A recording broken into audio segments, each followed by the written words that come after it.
வணக்கம். ஜேகே செய்திகளின் மதிய நேர பிரதான செய்திகள்.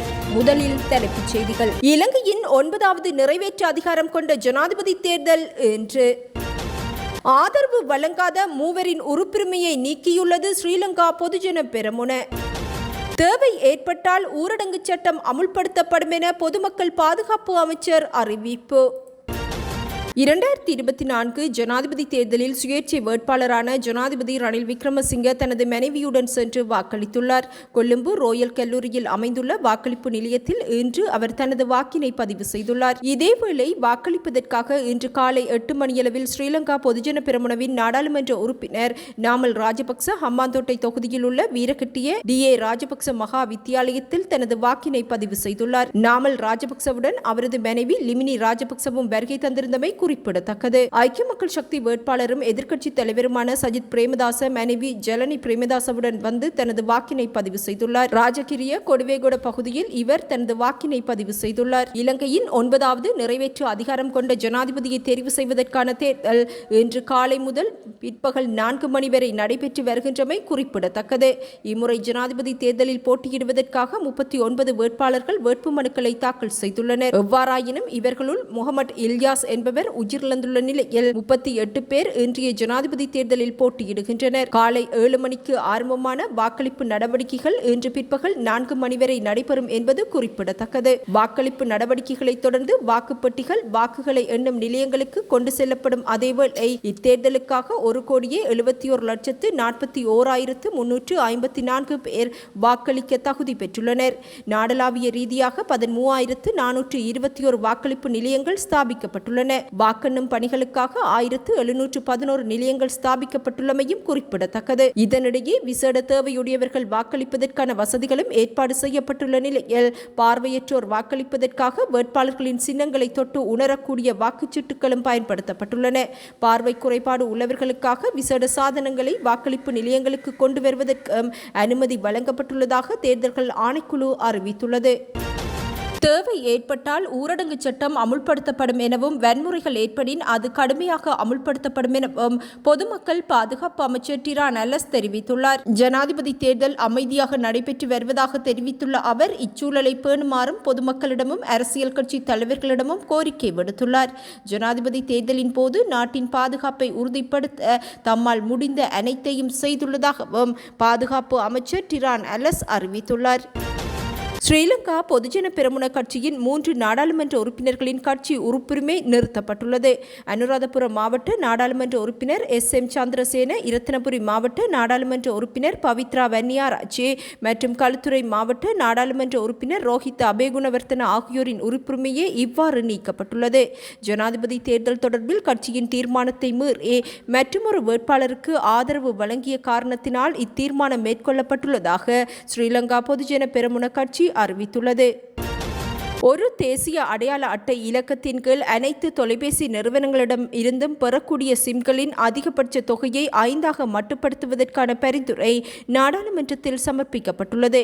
நாட்டில் வேகமாக பரவி வரும் போதைப்பொருள் பாவனையை உடனடியாக கட்டுப்படுத்துவதற்கும் ஒழிப்பதற்கும் அமுல்படுத்த வேண்டிய வழிமுறைகள் குறித்து ஆராய்ந்து நாடாளுமன்றத்தில் அவதானிப்புகள் மற்றும் பரிந்துரைகளை சமர்ப்பிப்பதற்கான நாடாளுமன்ற விசேட குழுவின் அறிக்கையினால் இந்த பரிந்துரை நாடாளுமன்றத்தில் சமர்ப்பிக்கப்பட்டுள்ளது. 5 சிம் கார்டுகளுக்கு மேல் பெறப்படும் சந்தர்ப்பங்களில் சிறப்பு அனுமதியின் கீழ் அவற்றை பெற்றுக் கொள்ள முடியும். மேலும் போலீஸ் அல்லது அங்கீகரிக்கப்பட்ட அதிகாரியின் அடையாளத்தை உறுதிப்படுத்த வேண்டிய கட்டாயத்தை தொலைத்தொடர்பு ஒழுங்குமுறை ஆணைக்குழு சட்டத்தின் கீழ் கொண்டுவர பரிந்துரைக்கப்படவுள்ளது. தொலைபேசி நிறுவனங்களின் அப்ளிகேஷன் புரோட்டோகால் இன்டர்ஃபேஸ் சோதனைக்கு பிறகு சிம்களை வழங்குவதற்கும் சர்வதேச சமூக வலைத்தள பயன்பாடுகளை செயலாக்குவதற்கும் பயனரின் அடையாளத்தை சரிபார்க்கக்கூடிய சட்ட விதிகளை விதிக்க வேண்டும் எனவும் சொந்தமாக பெறப்பட்ட சிம் என்பது உறுதி செய்யப்பட வேண்டும் எனவும் அந்த அறிக்கையில் பரிந்துரைக்கப்பட்டுள்ளது.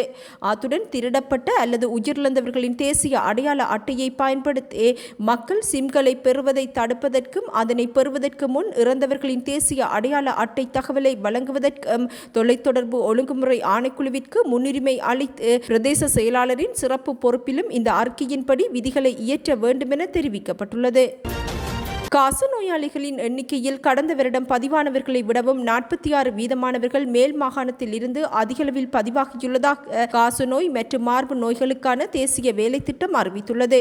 இவர்களுள் 25 வீதமானவர்கள் கொழும்பு மாவட்டத்தில் பதிவாகியுள்ளனர். கொழும்பு மாநகர சபையின் எல்லைக்குள் மாத்திரமே பதிவாகியுள்ள காச நோயாளர்களின் எண்ணிக்கை இந்தியா மற்றும் பங்களாதேஷ் ஆகிய நாடுகளின் எண்ணிக்கைக்கு சமமாக இருப்பதாகவும் அறிவிக்கப்பட்டுள்ளது. யாழ்ப்பாணம் நீர்வேலி பகுதியில் இன்று அதிகாலை வீடு ஒன்று தீக்கிரையானதில் பெண்ணொருவர் உயிரிழந்துள்ளார். குறித்த வீடு கல்வீடு என தெரிவித்துள்ள போலீசார் தீப்பரவல் ஏற்பட்டமைக்கான காரணம் கண்டறியப்படவில்லை எனவும் அறிவித்துள்ளனர். யாழ்ப்பாணம் நீர்வேலியில் தனிமையில் வசித்து வந்த 65 வயதுடைய பெண்ணொருவரே சம்பவத்தில் உயிரிழந்துள்ளார். வீடு தீப்பற்றி எரிந்துள்ளதாகவும் தீயில் சிக்கிய பெண் உயிரிழந்திருக்கலாம் எனவும் சந்தேகம் வெளியிடப்பட்டுள்ளது. பல சேவைகளை அத்தியாவசிய சேவையாக்கும் விசேட வர்த்தமானி அறிவித்தலை வெளியிட ஜனாதிபதி ரணில் விக்ரமசிங்கே நடவடிக்கை எடுத்துள்ளார். இதன்படி மின்சார விநியோகம் தொடர்பான அனைத்து சேவைகளும் பெட்ரோலிய பொருட்கள் மற்றும் எரிபொருட்கள் விநியோகம் தொடர்பான அல்லது விநியோகம் தொடர்பான சேவைகள் இவ்வாறு அத்தியாவசிய சேவைகளாக மாற்றப்பட்டுள்ளன. இந்த அத்தியாவசிய சேவைகளாக மாற்றும் வர்த்தமானி அறிவித்தலை ஜனாதிபதியின் செயலாளர் ஏக்கநாயக்க வெளியிட்டுள்ளார். ஜனாதிபதி தேர்தலில் ரணில் விக்ரமசிங்கே வெற்றி பெறும் பட்சத்தில் 1.5 வருடங்களுக்கு பாராளுமன்றம் கலைக்கப்படாது என்பதில் நம்பிக்கை வைத்துள்ளதாக நாடாளுமன்ற உறுப்பினர் திலீபன் தெரிவித்துள்ளார். வவுனியா அண்ணாநகர் பரமேஸ்வரா வித்தியாலயத்தில் தனது வாக்கை பதிவு செய்ததன் பின்னர் ஊடகங்களுக்கு கருத்துரைக்கும் போதே அவர் இதனை குறிப்பிட்டார். மக்கள் அதிகளவில் வாக்களிப்பதில் ஆர்வம் கொண்டு செயற்படுவதாக குறிப்பிட்டுள்ள அவர் ரணில் விக்ரமசிங்கே வெற்றி பெறுவதற்கான வாய்ப்புகள் அதிகமாக உள்ளதாகவும் தெரிவித்துள்ளார். எவ்வாறாயினும் ஜனாதிபதி ரணில் விக்ரமசிங்கே மீண்டும் வெற்றி பெறும் பட்சத்தில் பாராளுமன்றம் 1.5 வருடங்களுக்கு கலைக்கப்படாது எனவும் குறிப்பிட்டுள்ளார். காலி மாவட்ட மித்தியாகுட போலீஸ் பிரிவுக்குட்பட்ட தெல்வத்த சுமணராம விகாரையின் வாக்களிப்பு நிலையத்தில் இன்று காலை வாக்களிப்பில் ஈடுபட்ட நபரொருவர் கைது செய்யப்பட்டுள்ளார். இக்கடுவ தெல்வத்த போயாகுட வீதியைச் சேர்ந்த 44 வயதுடைய ஓய்வு பெற்ற இராணுவ சிப்பாய் ஒருவரே இவ்வாறு கைது செய்யப்பட்டுள்ளார். வாக்களிப்பு நிலையத்திற்கு இன்று காலை சென்ற அவர் தனது வாக்குச்சீட்டை பெற்றுக்கொண்டு வாக்களித்த பின்னர் அதனை புகைப்படம் எடுக்கும் போது போலீசாரால் கைது செய்யப்பட்டதாக அறிவிக்கப்பட்டுள்ளது. நாடளாவிய ரீதியில் ஸ்தாபிக்கப்பட்டுள்ள வாக்களிப்பு நிலையங்களுக்கு அண்மித்த பகுதிகளில் விசேட பாதுகாப்பு ஏற்பாடுகள் மேற்கொள்ளப்பட்டுள்ளன. தேர்தல் பாதுகாப்பு கடமைகளுக்காக போலீசார் உள்ளிட்ட 80,000 பாதுகாப்பு தரப்பினர் ஈடுபடுத்தப்பட்டுள்ளதாக போலீஸ் ஊடக பேச்சாளர் பிரதி போலீஸ்மா அத்தியட்சகர் நிகால் தல்துவ தெரிவித்துள்ளார். அத்துடன் 3000க்கும் மேற்பட்ட இராணுவத்தினரும் கடமைகளில் ஈடுபடுத்தப்பட்டுள்ளனர். சகல வாக்களிப்பு நிலையங்களிலும் தலா 2 போலீஸ் உத்தியோகத்தர்கள் கடமைகளில் ஈடுபடுத்தப்பட்டுள்ளனர். வாக்குப்பட்டிகளை கொண்டு செல்வதற்காகவும் வாக்கெண்ணு நிலையங்களுக்கும் விசேட பாதுகாப்பு ஏற்பாடுகள் மேற்கொள்ளப்பட்டுள்ளன. அத்துடன் போலீஸ் தலைமையகத்தில் விசேட கண்காணிப்பு மையம் நிர்மாணிக்கப்பட்டுள்ளதுடன் 9 மாகாணங்களிலும் விசேட கண்காணிப்பு நிலையங்கள் ஸ்தாபிக்கப்பட்டுள்ளதாகவும் அறிவிக்கப்பட்டுள்ளது. யாழ்ப்பாணம் வெலிகாமம் பகுதியொன்றில் அபிவிருத்தி ஊழியராக பணியாற்றும் 32 வயதான இளம்பெண் ஒருவர் அயல் வீட்டில் வசிக்கும் 18 வயதான பாடசாலை மாணவனுடன் தலைமறைவாகியுள்ளார். இச்சம்பவம் யாழ்ப்பாணம் உரும்புராய் பகுதியில் இடம்பெற்றுள்ளது. குறித்த மாணவன் கல்வி பொதுத்தராதர சாதாரண தர பரீட்சையில் விசேட சித்திகளை பெற்றவர் என்பதுடன் எதிர்வரும் உயர்தர பரீட்சையிலும் சிறப்பு சித்தி பெறுவார் என பாடசாலையினால் எதிர்பார்க்கப்பட்டு கல்வி கற்று வந்தவர் என பாடசாலை வட்டாரங்கள் தெரிவித்துள்ளன. குறித்த பெண் அபிவிருத்தி உத்தியோகத்தருக்கு பெற்றோர் மணமகனை தேடி வந்த நிலையில் பெண்ணுக்கு திருமணம் செய்வதில் காலதாமதம் ஏற்பட்டிருந்ததாகவும் அயலவர்கள் தெரிவித்துள்ளனர். இத்துடன் இன்றைய எமது மதிய நேர பிரதான செய்திகள் நிறைவடைகின்றன. எமது அடுத்த பிரதான செய்திகளை இரவு எதிர்பாருங்கள். வணக்கம்.